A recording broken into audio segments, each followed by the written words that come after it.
Everybody. That SN95 girl here. I just wanted to speak a little more on AB 1824. I've been hearing a lot of people throw this name around, Jay Obernolte. Apologies if I pronounced your name wrong. He is an assemblyman from the 33rd District Republican Party. And a lot of people have been blaming him for why this. It's not a new law. Everybody knows that in California you're not supposed to have a modified exhaust, no carb legal coater intake. Everything has to be carb legal out here. If you want to pass smog, if you don't want the police saying, oh, pop your hood, I've had that happen. And people have been saying his name, calling his office, threatening him, death threats, all kind of reckless talk to this man. He's a politician, remember. Watch what you say to him. But people believe that he's the reason why this extra part, more updated part to the bill was added. But I did a little research, and Assemblyman Phil Ting is the reason why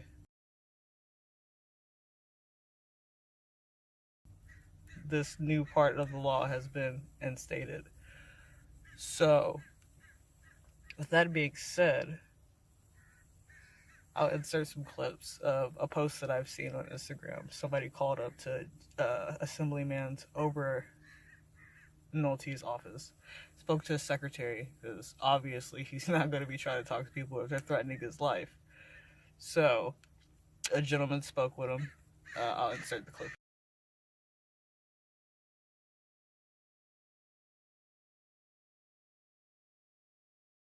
here. And they found out that he wasn't the reason why this update got put into the bill. Phil Ting is the problem.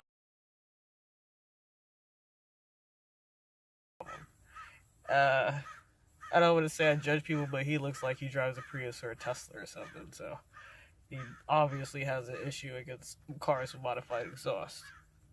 Back to what I was saying. With these updates or revisions to AB 1824 are ridiculous. It's extortion. What happened to life, liberty, and the pursuit of happiness as an American citizen? Like, I pay my taxes.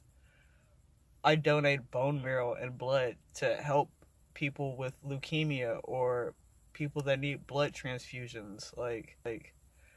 I'm not saying $1,000 is a lot of money. I'm not saying it's a little bit of money. It all depends on your finances. But I can feed the hungry. I can help the homeless. I can pay rent. I could buy groceries. I could buy more car parts. Like, there's so many more things that I could do with that $1,000. They give it up to the government over the officer's discretion. Like, maybe if I rev over 2K, yeah, my car is louder than 95 decibels. But at idle, I'm sure my car is like 70, maybe 75 decibels. Probably lower than that. And modifying your exhaust doesn't affect emissions. Like, my car always passes with flying colors in the 4 years that I've had it, the 2 times that I've smogged it. Lower than the state average. And this is a 20-year-old car. And to be profiled just because the way my car looks, saying like, oh, your car looks like those cars that are involved in the sideshows and takeovers, so you're guilty pretty much. You have to be doing that. Like, how does a loud car affect anybody? It might wake people up at night, but I don't do that. I try to be considerate to my neighbors and whoever else, but now I'm scared to drive to work. Like, this morning, going to work at 4:30 a.m., I'm stopped at a red light, and the officer's to my right.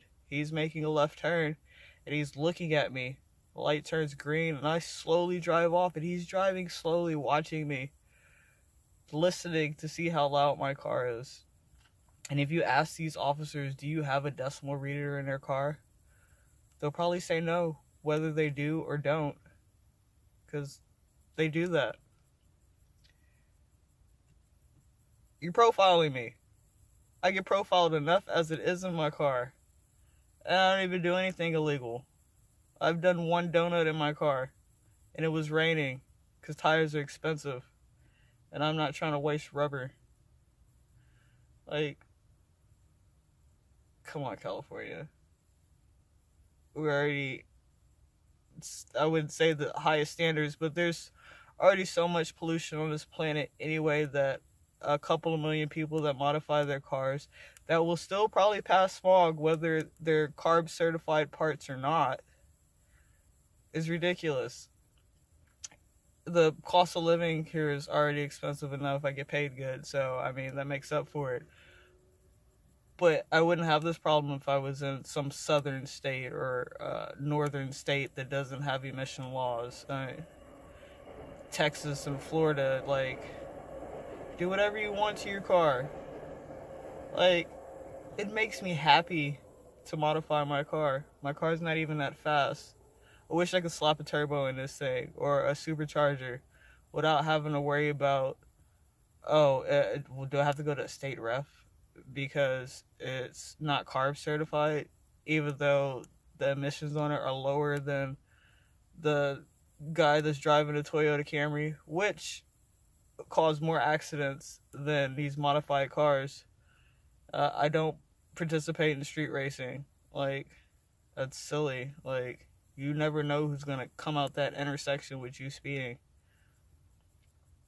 A lot of people that have modified cars are not participating in street racing or sideshows and takeovers. Like, I live in the Bay Area. I'm born and raised in California. I love California. But I'm really seriously thinking about, not today, but in the next few years, to move to Florida. Why? It's pretty.